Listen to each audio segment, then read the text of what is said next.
to the Doha Forum. I'm Rida Fakhri, and I'm honored to be back here. The horrific attacks by Hamas on 7 October, followed by the relentless Israeli bombardment of Gaza, were met by a resounding silence from the Council. After more than 1 month, the Council finally passed a resolution which I welcome, but that delay comes at a cost. The Council's authority and credibility were severely undermined. And the resolution is not being implemented. Floods and droughts across Africa. Hunger in Haiti is inflamed by bombs. I said that we are facing a severe risk of collapse of the humanitarian system. The situation is fast deteriorating into a catastrophe with potentially irreversible implications for Palestinians as a whole and for peace and security in the region. Today, after a short period of unipolarity, and I reiterated my appeal for a humanitarian ceasefire to be declared. Regrettably, the Security Council failed to do it, but that does not make it less necessary. So, I can promise I will not give up. By new technologies. Artificial intelligence could provide solutions to many global. Beyond the Security Council, global governance is failing to manage two existential threats. First, climate. We need far more ambition to reduce greenhouse gas emissions and ensure climate justice. Despite promises and pledges, our climate is in breakdown. Emissions are at an all-time high, and fossil fuels remain their major cause. Shukran, Minister, Secretary General Guterres, for being here and for sounding the alarm.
Oh yeah?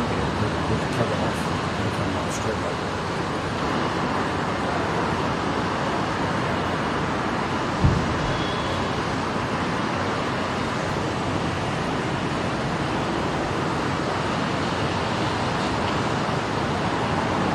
Of the state of Qatar.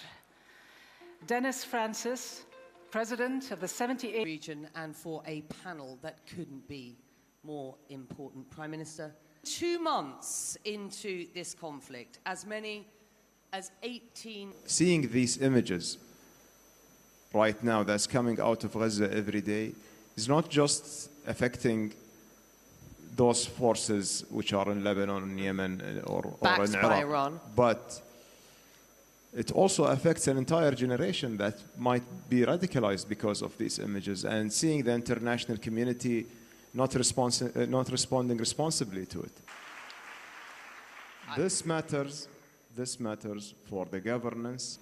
We will continue pressuring the parties, despite each party aims to destroy the others. At the end, we know that the resolution will only come through the table. Right now, maybe the openings are narrower than where we were before the last pause. Yet, there are still an opening. We are still continuing our talks. We are still continuing our efforts. We are hoping to go back to the agreement that we have brokered a couple of weeks ago. In their hand.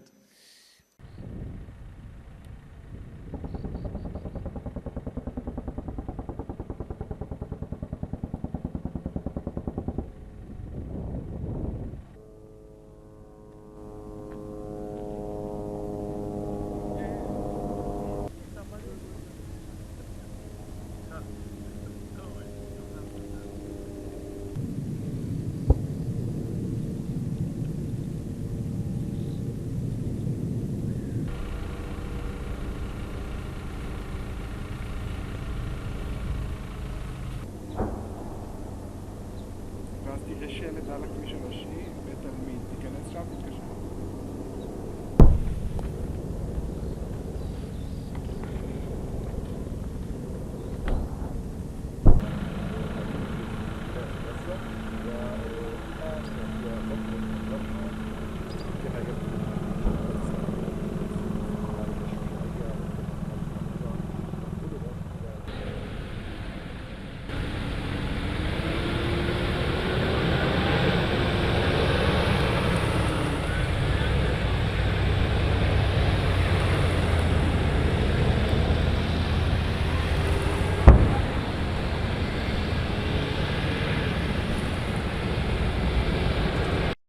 These are, of course, outrageous and false accusations.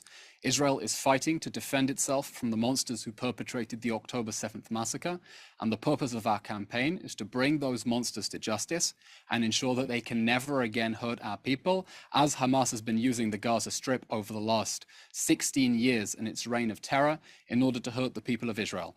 As we do that and we go after the Hamas monsters responsible for the October 7th massacre, we are urging civilians to get out of harm's way to the designated safe zone.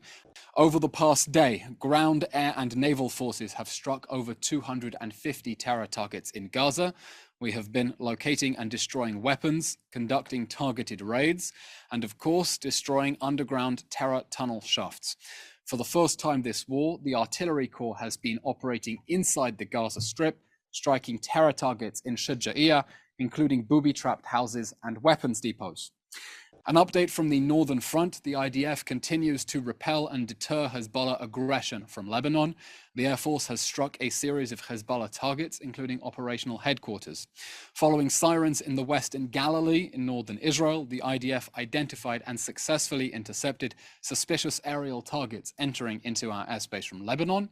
2 IDF soldiers were moderately injured, and others sustained light injuries from shrapnel and smoke inhalation. The injured soldiers were evacuated for medical treatment.